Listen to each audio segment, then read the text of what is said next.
Now, one of you has asked a question, that is very current, and I believe many of you would like an answer to.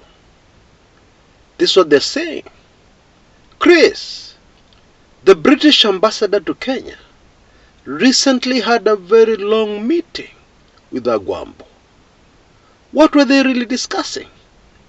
What was this meeting all about? Should we be excited as Raila Odinga supporters concerning this meeting? Or should we be worried? I'm a bit confused. Chris, please help me understand. Well. That is a super fascinating question. Because in my opinion, this meeting that took place yesterday is extremely significant politically, and for several reasons. Now, I'm sure you've heard many times the British High Commission in Kenya talking about the historical links between the UK and Kenya, and you've not fully understood what they're really saying. This is our former colonial master. These were the colonialists that were in Kenya for decades. When we got our independence, we got our independence from these fellows. Their roots are very deep into the country called Kenya. Indeed, if you look at the intelligence community in the UK, the one that deals with foreign intelligence, MI6, have very many files, lots of information about Kenya. And they keep a very close eye on Kenya. Now, that is the boring part of this story. Here is the exciting part. In recent years, starting from around the year 2004, 2005, Great Britain has had a major problem with Kenya. So major that it can qualify to be called a crisis. You see, British industry has relied on Kenya as a market, a very reliable market, for a very long time, decades. And a lot of this business the Brits were getting from Kenya was from the government of Kenya. Now, when Mwai Kibaki took over as president, contracts from Kenya dried up. Oh yes, that's what happened. Now, there are many Kenyans who don't understand that this was a very smart, strategic move by the government of Kenya. It was not a bad idea to decrease the influence of the Brits over Kenya, which of course extends even into the politics. Now, I don't want to be misunderstood. There is a huge difference between having a partner who you do deals that are mutually beneficial and having a big brother partner who lords it over you, forces you into corners, puts you into situations where your options are limited. That can never be a good idea. And in any case, British products are very expensive. And obviously Kibaki, the economist, saw the huge advantage of using the very same amount of taxpayers' cash to get much more done for the country, with alternative sources of supply, like China. Now, of course, things went way out of hand later, and the Chinese debt is now a huge burden to the country called Kenya. However, these bad things did not happen under Kibaki. We all know that. Trouble started with the Ruto government that came into power in 2013. We all know that, or at least we should. But let me not stray too far away from the question before me. It was just important that I give you some kind of background before I proceed. Now, what happened at the Bomas shortly after the August 2022 voting, especially for the presidency, remains a deep mystery to most Kenyans. But we know there's a lot that happened. A lot of drama unfolded at the Bomas, and most of it was completely missed by our local press. Now you'll have to be patient with me, because for you to fully appreciate and grasp the next point I want to put forward, you need to understand something that I've always been saying on this channel, but people still don't understand. And where they understand, they ignore. To them it is insignificant. It's not important. Now, older members of this channel know that Kumekucha Chris was the son of a cop. I was brought up in the house of a policeman. I grew up with policemen in close vicinity all my life. Ndio alinipanguza makamasi, ndio alinipeleka shule, etc., etc.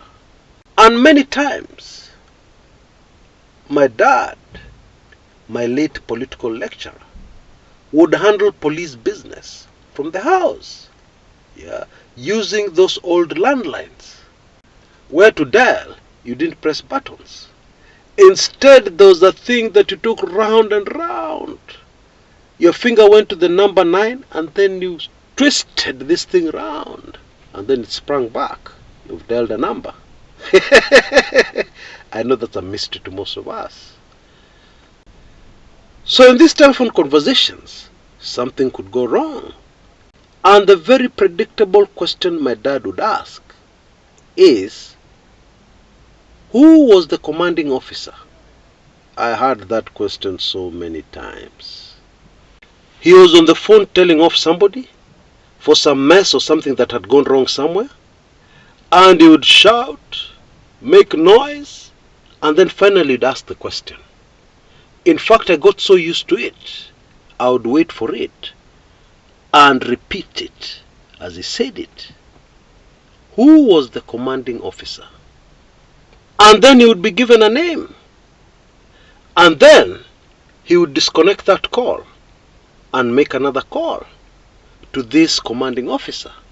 And this second conversation would be very different from the first, because in this second conversation, he would do much more listening than talking. He would be looking for information. And mostly he would ask a question. Who told you this? Translation, where did the order come from? And then my dad would go quiet. He would listen. He would stop shouting. And then he'd say, okay, and he'd put the phone down. So, from that scene, and with that very important information, let's jump to Bomas, August 2022, after people had voted. Things started happening, and people were determined to announce some certain results. And therefore we can say there was a mess. So let us imagine the call is being made to find out what happened. And for our purposes today, the most important question from that call would be, where did the order come from? Now, to make you understand why that is such an important question, remember, in August 2022, who was the president of Kenya? Still, Uhuru Muigai Kenyatta. So with that information, we ask again, where did the order come from? we know for sure that it did not come from the Uhuru Kenyatta administration. We know that. It's obvious. So where did it come from? This is a very important clue in solving the mystery that is August 2022. Now, very briefly, in order to answer that mystery and understand it, let us go back to when I was a kid.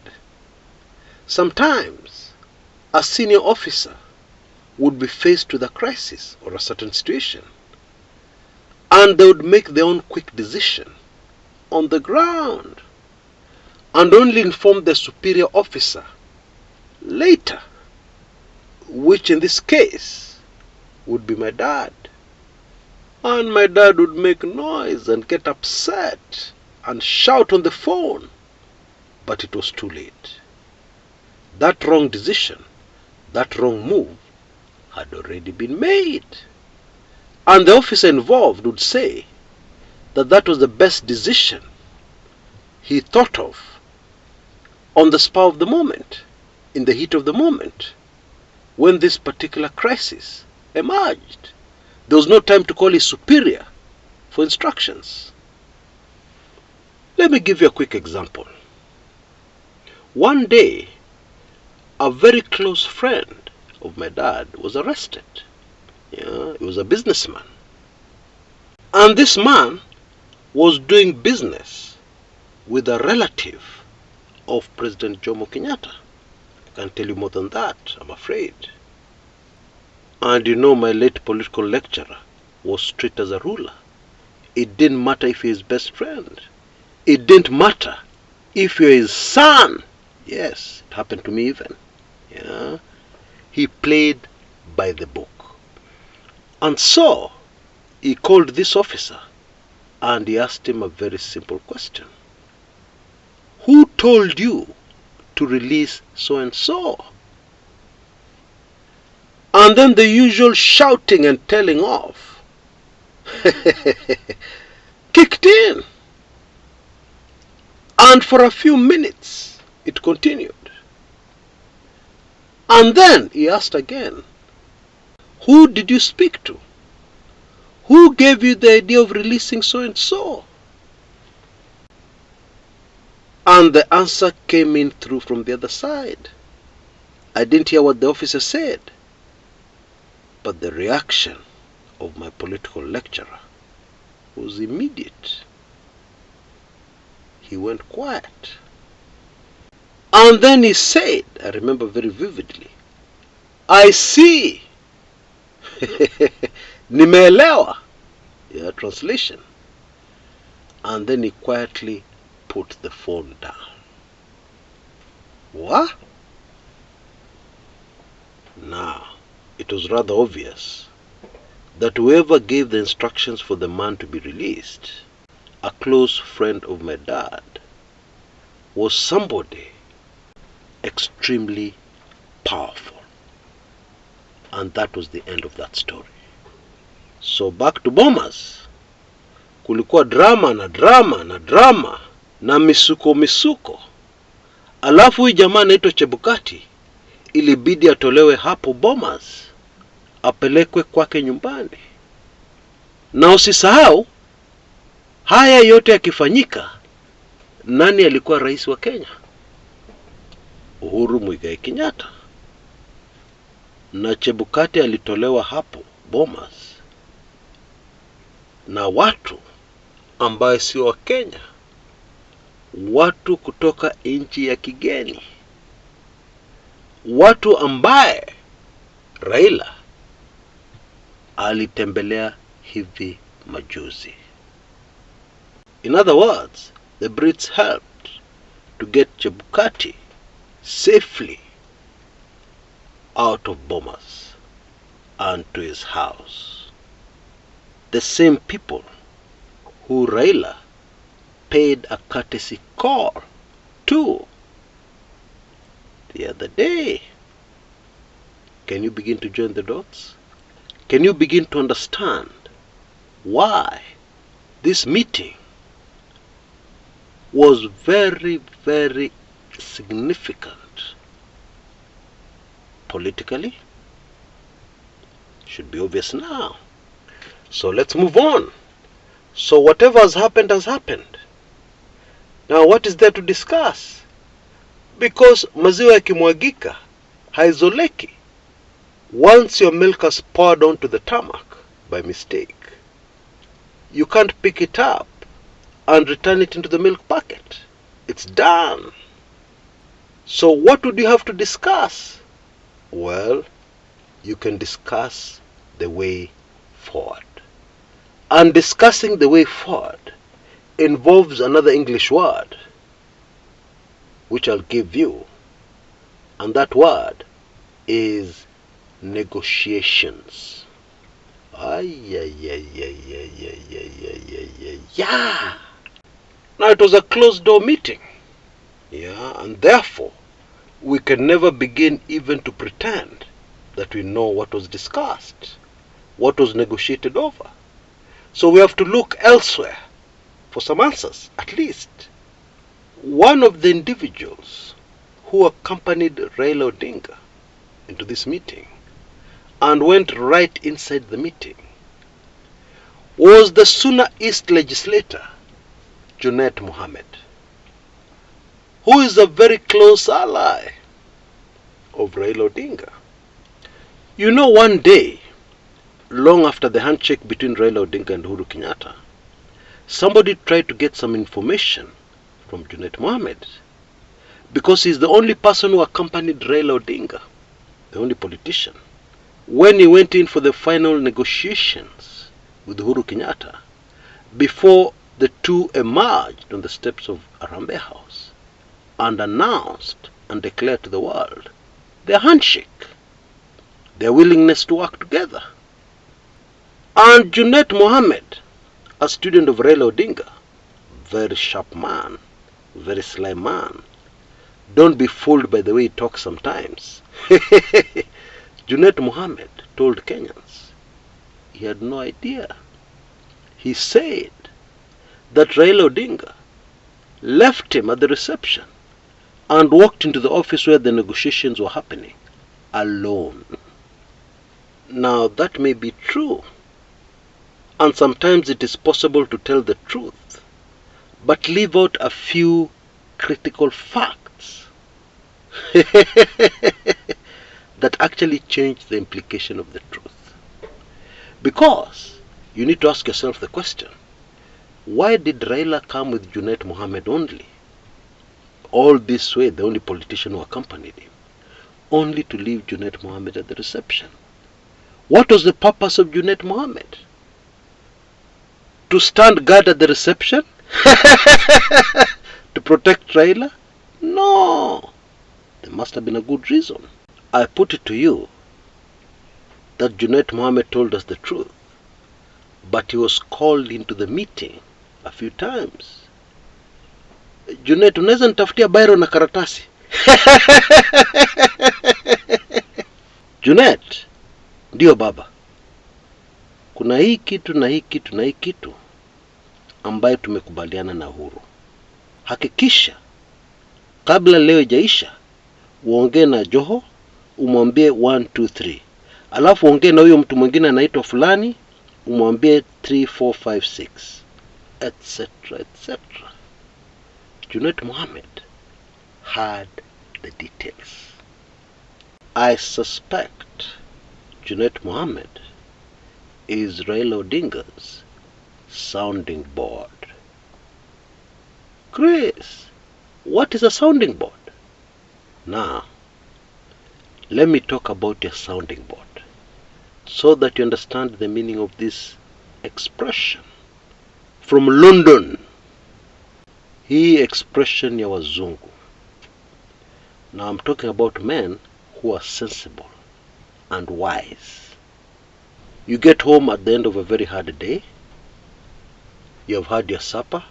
You are yet to go to bed. But you're sitting discussing with your dear wife. And there's a problem in the office. This person did that. The other person did this, which is against the law. And you're caught somewhere in the middle. and you have a crisis in your hands, and you're giving all the details to your wife. You're using your wife as a sounding board. It is possible that your wife never saw the inside of a classroom, but she has something called instincts, a woman's instincts, especially the protective ones, the ones for protecting her man. And after a very long story, she gives you one idea, not two, one, that solves the whole mystery for you.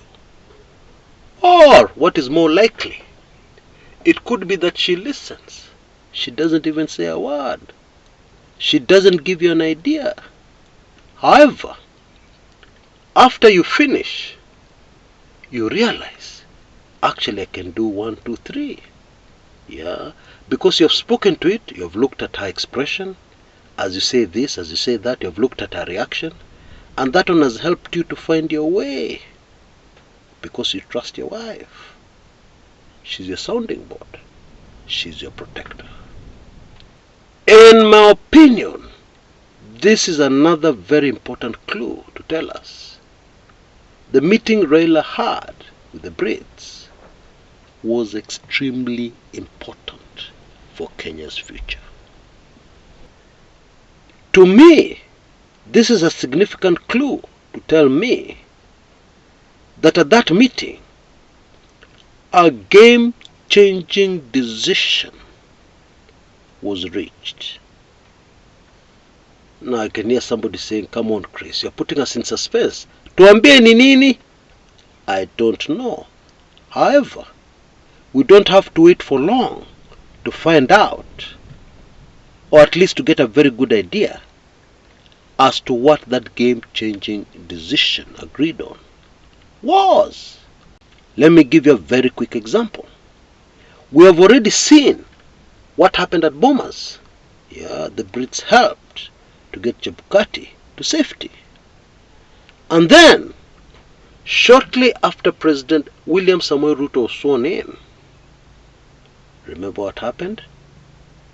There was a deal with the Brits. A business deal concerning projects in Kenya. You get my drift? I hope so.